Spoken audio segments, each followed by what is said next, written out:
This video is not for children. Do not watch if you're a child. If you do, I'll ground you. There's a video by Matthew Santoro from 8 years ago entitled 10 Most Disturbing Films Ever Made, and it bothers me.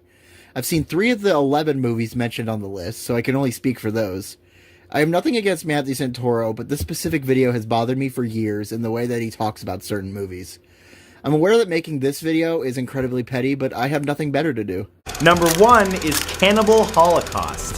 One of the most truly disturbing films ever made, as it turns out, took it a bit too far. So far, in fact, that some lives were really lost. What bothers me is how he phrases this segment. Lives were lost, but they weren't human lives, rather animal lives, which he does get into, but only as a brief aside at the end. The movie became the subject of controversy over the incredibly realistic and truly graphic violence throughout the 96-minute runtime. In fact, Diodato was actually arrested shortly after the film premiered due to many people believing that some actors actually died on camera, mostly because the violence appeared to be really happening. He was later cleared, but the movie was still banned in multiple countries. Despite the actors surviving making the film, it turns out that it was in fact the animals that really suffered, with much of the brutality towards them actually committed. Number 2. So he implies that people died, debunks that people died, then briefly mentions how animals died and doesn't go into detail. The meat of this section, no pun intended, should have been going into the murdered animals, such as the turtle, tarantula, and South American coyote. In talking about disturbing facts, he spends most of it talking about debunked rumor and glosses over what actually makes the film disturbing. Also, I haven't seen The Green Inferno, but I'm 99% sure that one of the photos he's using is from The Green Inferno, a movie that was inspired by Cannibal Holocaust, but isn't Cannibal Holocaust.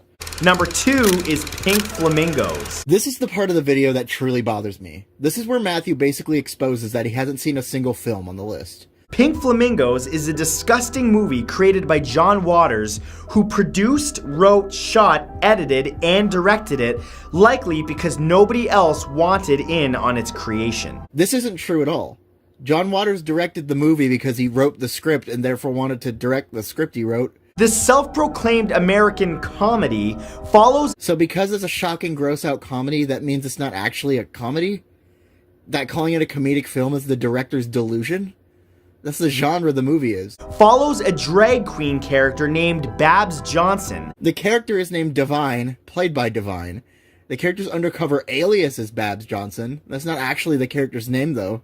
Babs Johnson, who must defend her title as the filthiest person alive against a few other people who, for some bizarre reason, really want to steal it from her. That happens in the movie. That's more what the last third is about. Divine getting revenge on the marbles. Most of the movie, Divine isn't aware of what they're doing. And when she catches on, she still doesn't know who they are at first. In one incredibly disgusting scene, characters consume dog feces, a prop that has, since then, been confirmed to have been 100% real. Actually, one character consumes dog feces, not several characters. I don't mean to be rude, but literally every sentence in this segment has something wrong about it. Which begs me to wonder, why even bother making this video? It's obvious that he hasn't seen the movie, but I don't even think he read the Wikipedia summary of the movie. He prefaces the video by implying that the movies on the list contain real murder, but he fails to mention the chicken that was killed for Pink Flamingos in one of its more famous scenes. In a video that introduces itself by implying real snuff murder has been carried out on the films on the list, this is the second entry in a row that could have easily gone into detail about real animal death that just refuses to. Oh, you thought the bodies in your favorite horror movie were fake? Why would you start the video promising death and then barely mention the actual deaths? Instead, he talks about rumors that aren't real or assumptions that are factually wrong. He could have easily gone into the hypocrisy of making a film like Cannibal Holocaust, a movie about a group of filmmakers that go to another country and abuse and murder people, and the irony of murdering real animals for a film where the message is that murder is bad. But he glosses over it and shows a picture from a different movie. Number 9 is Salo. It's pronounced Salo. Okay, first of all, it's creep. If you're gonna threaten me, do it properly. This Italian-French horror film was unleashed on the world under the guise of being an art piece. So because something is disturbing doesn't make it art? The movie is apparently a journey through the darkest places in the filmmaker's mind. I don't think Matthew knows that this is based off a book. Although, I've never read the book, so I don't know how many creative liberties Pasolini took while making the movie.